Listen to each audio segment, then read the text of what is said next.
আসসালামু আলাইকুম, সবাইকে স্বাগতম আমার জব স্টোরি বিডি চ্যানেলের চাকরির খবরের নতুন পর্বতে। তো আপনারা ইতিমধ্যে দেখতেছেন বাংলাদেশ সেনাবাহিনীতে বেসামরিক পদে বিশাল একটি নিয়োগ বিজ্ঞপ্তি। তো বিজ্ঞপ্তিটি আবেদন করার জন্য নিয়ম হচ্ছে আপনি অনলাইনে আবেদন করা যাবে না। এই নিয়োগ বিজ্ঞপ্তিটি লিখিত আবেদন করতে হবে এবং আজকের এই ভিডিওতে আমি দেখাবো আবেদনপত্রটি কিভাবে আপনারা পূরণ করবেন। তো পুরো নিয়োগ বিজ্ঞপ্তি বিস্তারিতভাবে আমার ডিসক্রিপশনে লিংক দেওয়া থাকবে, চাইলে আপনারা ওখান থেকে দেখে আসতে পারবেন কোন ক্যান্টনমেন্ট কত পদে আবেদন করবেন। এখানে ক্যান্টনমেন্ট অনুযায়ী সারা বাংলাদেশের নাগরিকরাই ছেলে এবং মেয়ে উভয় আবেদন করতে পারবেন, 8 পাস থেকে স্নাতকের ভিতরে সকলেই। তো আশা করি আপনারা বিশাল একটি নিয়োগ বিজ্ঞপ্তি, সবাই আবেদন করবেন এবং যার যার কাছের ক্যান্টনমেন্ট অনুযায়ী আপনারা আবেদন করবেন, যেহেতু বেসামরিক পদ এখানে কোনো ইয়ে নেই, সকলেই আবেদন করতে পারবেন। তো চলুন আমরা কথা না বাড়িয়ে মূল ভিডিওতে যাচ্ছি। তো আপনারা দেখতে পাচ্ছেন এখানে আবেদনপত্রটি আপনাদেরকে বোঝানোর স্বার্থে এখানে কম্পিউটারে টাইপিং এর মাধ্যমে বুঝাবো আপনাদেরকে, আপনারা হাতে কলমে লিখে তারপরে আবেদনপত্রটি পাঠাবেন। তো এখানে দেওয়া আছে পাসপোর্ট সাইজের ছবি সাম্প্রতিক তোলা 4 কপি। তো আমি এখানে দেখাচ্ছি, এই যে এই পাসপোর্ট সাইজের ছবি আপনারা কম্পিউটার থেকে তুলে এখানে আপনারা অ্যাডজাস্ট করে নেবেন চাকরির আবেদন ফরম বরাবর। এখানে আপনারা যে ক্যান্টনমেন্ট পাঠাবেন, আমি কমান্ডেড CMH রংপুর সেনানিবাসে পাঠাবো। আর রংপুর এই কোড নাম্বার এগুলো আপনারা পাবেন কোথায়? তো এখানে দেওয়া আছে যে আপনারা দেখতে পাচ্ছেন এখানে কোন জায়গায় পাঠাবেন, কিভাবে পাঠাবেন সেটা আপনারা আপনার আবেদনপত্র প্রেরণের ঠিকানা দেওয়া আছে এখানে। এই পাশে আপনার সকল পদের এই পাশ দিয়ে আবেদনপত্র ঠিকানা দেওয়া আছে, আপনারা এখানে আবেদনপত্র ঠিকানা দেখে নেবেন। আপনি যে পদে আবেদন করতে চান না কেন ওই পদের আবেদনপত্র অনুযায়ী দেখে নেবেন এবং আবেদনপত্রর এই ডান পাশে দেখবেন যে আপনি আপনার আবেদনপত্র ঠিকানা দেওয়া আছে, ওখানে আপনি ওই বরাবরই আবেদনপত্রটা পাঠাবেন। তো ছবি দেওয়া আছে, তারপর বরাবর কমান্ডেড CMH রংপুর সেনানিবাস, তারপরে দিবেন হচ্ছে পদের নাম। আপনি যেই পদে আবেদন করতে চাইতেছেন আপনার পদের নাম এই ঘরটাতে দিয়ে দিবেন, পদের নাম দিয়ে দিবেন।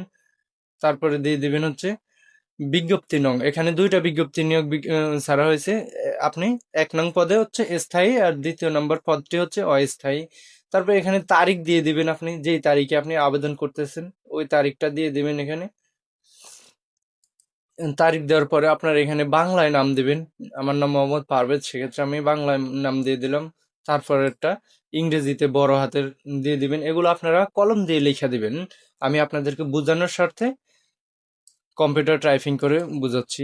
তো এখানে আপনার জাতীয় পরিচয়পত্র অর্থাৎ NID নাম্বার দিয়ে দিবেন, বা হচ্ছে আপনার যদি NID নাম্বার না থাকে তাহলে আপনি এখানে জন্ম নিবন্ধন নাম্বার দিয়ে দিবেন। জন্ম নিবন্ধন বা NID যে কোনো একটি দিলেই আবেদন করতে পারবেন। তারপর এখানে আপনার জন্ম সাল দিয়ে দিবেন, কত তারিখ, দিন কত, মাস কত এবং বছর কত, সেটা আপনারা এখানে সুন্দরভাবে দিয়ে দিবেন। তারপরে এখানে আপনার বয়স দিয়ে দিবেন, মাস, বছর এবং দিন। সুন্দরভাবে আপনারা এগুলা দিয়ে দিবেন, আশা করি বুঝতে পারেন।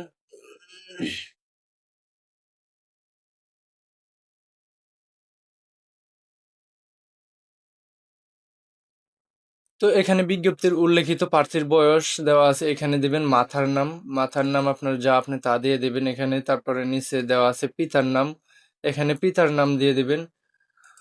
আপনার এখানে স্থায়ী ঠিকানা এবং বর্তমান ঠিকানা দেওয়া আছে, আপনি যে কোনো একটি আগে পূরণ করে নেবেন। আমি বর্তমান ঠিকানা পূরণ করতেছি।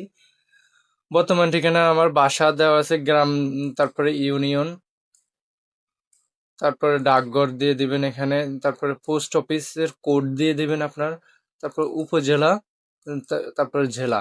এখন বর্তমান ঠিকানা আর স্থায়ী ঠিকানা আমার যেহেতু একই, সেক্ষেত্রে আমি ওখানে মাত্র ওই চিহ্ন দিয়ে দিলাম সবগুলা ঘরে। আমার উম, বর্তমান ঠিকানা এবং স্থায়ী ঠিকানা একই, সেক্ষেত্রে আমি এখানে ওই চিহ্ন দিয়ে দিলাম। তো আপনাদের ক্ষেত্রেও আপনারা চাইলে ওই চিহ্ন দিয়ে একই বুঝাইতে পারেন। তো এখানে আমার মোবাইল নাম্বার দিয়ে দিলাম, যেহেতু আমার সাথে কোনো যোগাযোগের বিষয় আছে বা হচ্ছে পরীক্ষার তারিখ SMS এর মাধ্যমে জানিয়ে দেওয়া হবে, সেক্ষেত্রে আমি এখানে মোবাইল নাম্বারটি দিয়ে দিলাম। তারপরে ইমেল যদি থাকে, আপনার ইমেল যদি থাকে সেক্ষেত্রে দিতে পারেন, না থাকলে নাও দিতে পারেন। তো এখানে জাতীয়তা দিবেন, জাতীয়তা হচ্ছে আপনার বাংলাদেশি, বাংলাদেশি লিখে দিবেন। তারপরে এখানে চাচ্ছে হচ্ছে আপনার জেন্ডার, জেন্ডার কি আপনি মহিলা নাকি পুরুষ, সেক্ষেত্রে আমি পুরুষ, সেক্ষেত্রে আমি পুরুষ লিখে দিলাম এটাতে। তারপর এখানে ধর্ম, ধর্ম ইসলাম লিখে দিলাম, আপনার ধর্ম লিখে দেবেন। পেশা কি আপনি পেশা চাচ্ছে এখানে, পেশা আমি ছাত্র, সেক্ষেত্রে আমি ছাত্র দিয়ে দিলাম। তো এখন হচ্ছে মূল বিষয় আপনি শিক্ষাগত যোগ্যতা কি কি আছে সেটা দিবেন। নিম্নস্থল থেকে দিবেন সর্বোচ্চ আপনি এসএসসি, সর্বনিম্ন সেখান থেকে দিয়ে দিবেন। তো আমি এসএসসি দিয়ে দিলাম। তারপর এখানে বিষয় কোন বিভাগ থেকে আপনি পাশ করছেন সেই বিষয়টা এখানে দিয়ে দিবেন। আমি বিজ্ঞান থেকে পাশ করেছি, বিজ্ঞান বা বাণিজ্যিক থেকে আপনি পাশ করলে বাণিজ্যিক দিয়ে দিবেন।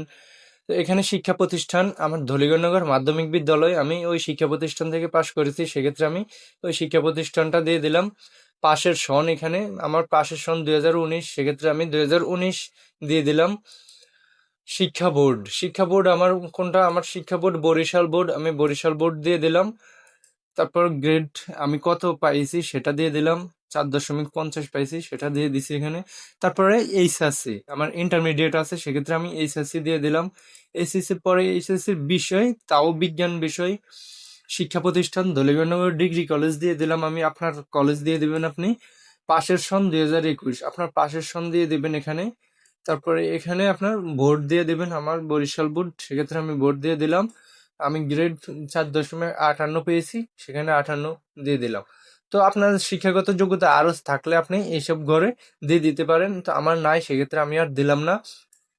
তারপরে আসা যাক এখানে অন্যান্য যোগ্যতা, যেমন হচ্ছে অতিরিক্ত যোগ্যতা যদি থাকে সেক্ষেত্রে দিবেন। আমার অভিজ্ঞতার বিবরণ, অভিজ্ঞতা আমার কম্পিউটারের চাকরির 1 বছরের অভিজ্ঞতা আছে, সেক্ষেত্রে আমি চাকরির 1 বছরের অভিজ্ঞতা দিয়ে দিলাম।